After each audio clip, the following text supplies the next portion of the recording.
The parents who hired a hitman to murder their 16-year-old daughter. When one of the brightest and most loving girls in a community is turning 16, you can only wish for the best in her life. Janelle was a loving, very intelligent, smart young woman who wanted to be a doctor, who was an honor student. That was the way people would describe Latania Janelle Carwell, widely known as Janelle. Surely she had a bright future ahead of her. So, on her 16th birthday, on April 17th, 2017. I don't mean, look, I'm not saying this in no, before we get into it, bruh.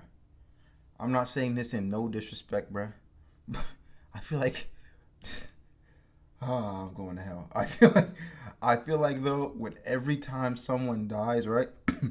Every time someone dies and they're like, I don't know, 16, 17, they're always like, yeah, they were on the honor roll.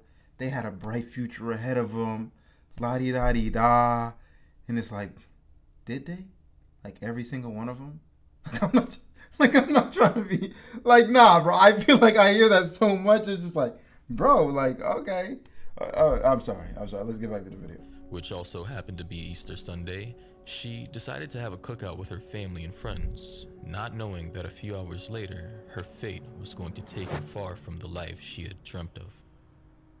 Now, Janelle had a seemingly pleasant and peaceful life next to her little sister, her mother Tanya Tripp, and her stepdad, Leon Tripp. As a teenage girl living in Richmond County, Augusta, Georgia, Janelle just wanted to become a doctor someday, which reflected the kind of heart that she had. And that is why what happened on the night of her birthday took everyone by surprise. On that night, her mom went to bed early while Janelle and her stepdad stayed up celebrating. Or at least, that's what Janelle's mom told the police. But it seems like they didn't stay up that late, as it was reported that by midnight, Janelle was already in bed. However, a few minutes later, she was woken up by her stepdad, who asked her to go with him all the way to Clarks Hill, South Carolina. And since it was only a 28-minute drive, it didn't seem like that big of a deal to her, except that it was almost 1 a.m. in the morning. So you all may be wondering, why would he need his stepdaughter's help at this time of night? Facts. What stepdad wanted his daughter to go with him to help another guy at 1 o'clock in the morning? Facts. That don't even make any sense, bro. That like what you gonna ask your daughter, bro? What's she gonna do? She's 16. What is she gonna do? She can't really help you lift nothing. Like, going to help a friend who was having problems with his car. And since Leon didn't know how to use his phone or even Google Maps, he probably thought it was a good idea to take a tech-savvy young woman to help him out. But then, the next day, when Janelle and her stepdad didn't make it back home, her mom started to worry. And just like any worried mom, she called the police to inform them of what she think may have happened. I've been calling and texting and leaving messages and nothing. Janelle and her stepdad had officially gone missing, and they were not picking up their phones. During the month that followed this awful event, Pastor Angela Hardin took the case to social media, pleading for clues and going live on Facebook with Janelle's mom, Tanya Tripp. And if the worry of a missing child wasn't enough already, Mrs. Tripp then revealed that she had an ongoing battle with brain and lung cancer that prevented her from going with Leon the night he and Janelle went missing. Oh my God. This story just seems to get wilder and wilder, and I don't think I'm ready for the climax, guys. Like, just from here, I don't think I'm ready for the climax. Inhaling too much of the smoke, so my husband told me to go in the house and lay down. So I did, because I couldn't breathe, said the pleading mom. And at that point, people started to realize that this poor woman was regretting letting her daughter to go out so late at night. Her message surely started to touch people's hearts. I need my baby home.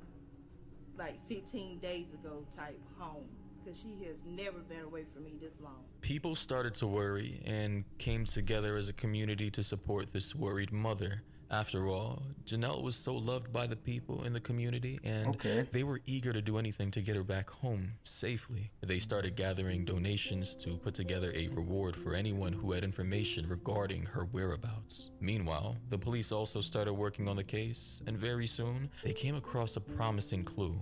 A white pickup truck like the one Leon Tripp drove that night. This clue soon brought a sense of hope as the truck was spotted near the neighborhood where Janelle and her family lived. But when they checked the vehicle for any traces of blood or any evidence of a crime, Yeah. they found nothing. Oh. So they decided to step up their search and track the victim's phones. And to the surprise of local authorities, the phone records showed that neither Janelle nor her stepdad had been in Clarks Hill at all, which is the place where Janelle was supposed to help her. Wait, so they, after all, like, I feel like it was after mad time, they just decided to check the phones.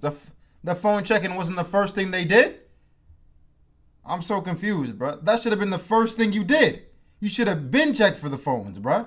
Hold on, fam. Or were the phones found in the car? Is that what's happening? The phones were found in the car?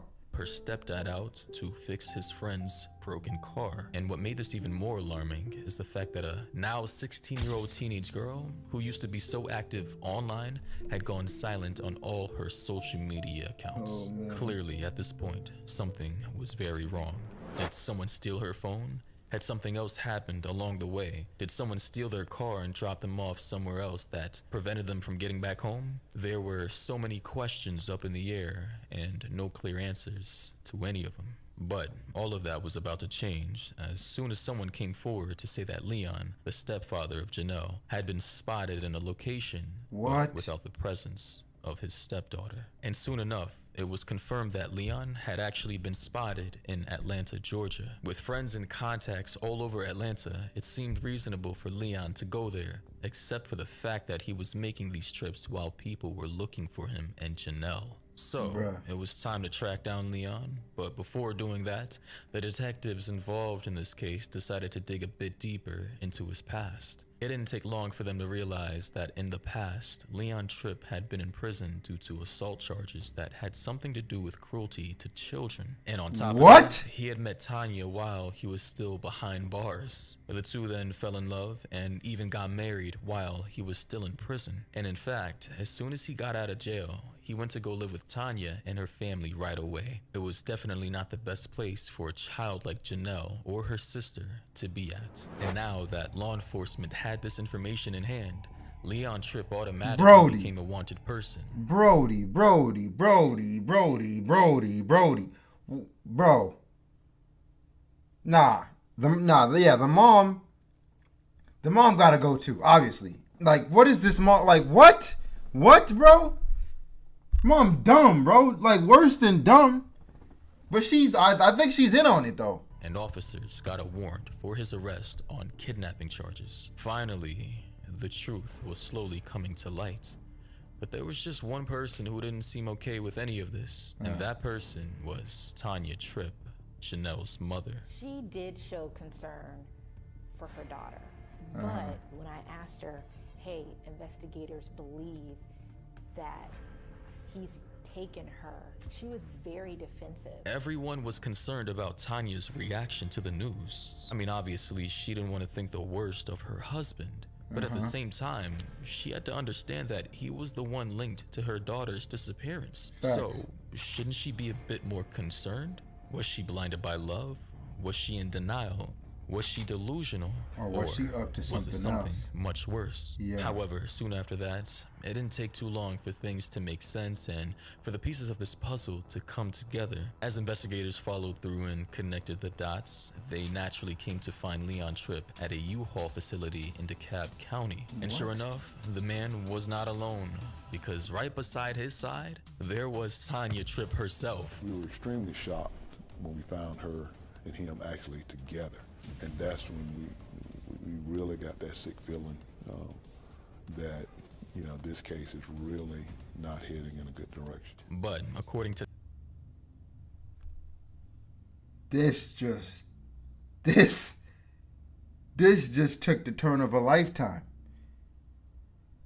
This just took the turn of a lifetime, Brody. Holy moly. Holy moly, man. Nah. to Tanya at the time, she had a reason to be there, and she said she just so happened to be going to Atlanta and suddenly found Leon there by Oh, yeah. accident. That But makes at sense. this point, no one was buying her stories. Yeah, stop the anymore, cap. and Leon was quickly arrested on kidnapping charges, while Tanya was charged with hindering the apprehension of a criminal.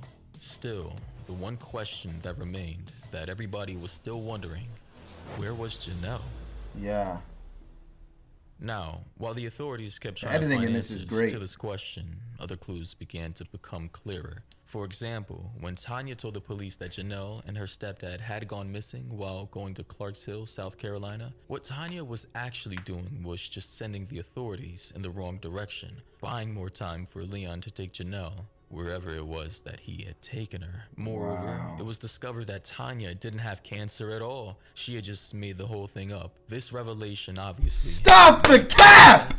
And Tanya just kept digging herself into a deeper and deeper hole of lies. As she was processed, she gave different interviews with slightly different stories. It was clear by then, though, that she was not sticking to the truth, whatever the truth was. And to make things... Dog, I'm sorry, bro. Yo, people out here are really this evil? People out here are really this evil, bro? Yo, she lied about having cancer? Sending the cops the wrong way? Had this random dude she met in jail take her daughter? Like, for what? I want to know what the motive was, bro. That's what I really want to know. Like, what was the motive behind all this? Like, what's the point in that? Dog, like, what's the motive behind all that, bro? I need to know. What the heck? Things even more complicated. Tanya's stories began to conflict with Leon's. While Tanya sustained that her partner and Janelle had gone to South Carolina, Leon, on the other hand, was saying that he had actually taken Janelle to Atlanta. Then when authorities confronted Tanya with Leon's story, she didn't know what to say. Come to find out that she only had that initial story. She never prepared for the follow-ups. In this big web of made-up stories that had little truth in them, it was hard for authorities to determine what had actually happened to Janelle. Two things, however, were clear. Tanya and Leon had something to do with the teenager's disappearance, and Janelle's case was no longer a missing persons investigation, but a homicide one. After all, prosecutors claimed that in one of his interviews, Leon had said that Janelle was no longer alive. Was this true? Or was it just another made-up story? Disturbingly, the truth came to light a little less than a year later, in late March 2018. This truth wasn't pretty, and it was definitely not what people were expecting. We received a phone call from a citizen and had discovered what they believed to be human remains. When an unlucky resident of Augusta, Georgia was checking out the backyard of a vacant home, he came across a bone sticking up from a shallow grave. He, of course, quickly called the authorities to help him determine what was going on. And, to their surprise, those bones were the remains of Janelle Carwell. Since Janelle had gone to the dentist a few days before her birthday, authorities were able to identify her from dental records. Both Tanya and Leon were charged with murder. In fact, Leon even got the death penalty. But finding Janelle's body was not enough. The reason for this unfortunate death was still not clear, and no one really knew how Janelle's remains ended up in the backyard. The one thing, though, that started to become evident was that somehow Leon and Tanya were trying to get rid of Janelle. Why did you do it? Authorities figure that out? Well, it took a while to reach that conclusion, but finally, with enough proof, a motion was filed in June of 2020 by the prosecutors of this case, claiming that Leon and Tanya had unsuccessfully attempted to use a hitman against their own daughter on 3 different occasions. One in September of 2015, then 3 months later in December 2015, and one more time in October 2016. Why would these parents do that? Well, as of right now, no one really knows for sure, as this case is still open, but it is quite shocking to see how these attempts are so close in proximity to Janelle's 16th birthday in the first quarter of 2017. Perhaps they decided to take matters into their own hands after this hitman failed them multiple times. As of now, though, Leon and Tanya are still in jail, waiting for their respective separate trials that have been constantly pushed back, probably due to C-19 and the fact that Leon had changed attorneys more than a couple of times. It seems unlikely that these two will ever tell the public why they did what they did. I mean, they're not expert liars, but they're shortly stubborn when it comes to standing by their made-up stories. As for the community of Richmond County in Augusta, Georgia, Janelle's absence left a hole in their hearts, but the efforts they made were not in vain, even when Tanya didn't even have the best of intentions, and all the unused reward money they collected was used to award the Janelle Carwell Scholarship to 3 high school students in 2019, the year that Janelle was supposed to graduate and start college to one day become a doctor. However, Janelle's bright and charming personality definitely left a mark in the lives of many people, and they just hope that justice is swiftly served to punish those who hurt her. That's crazy.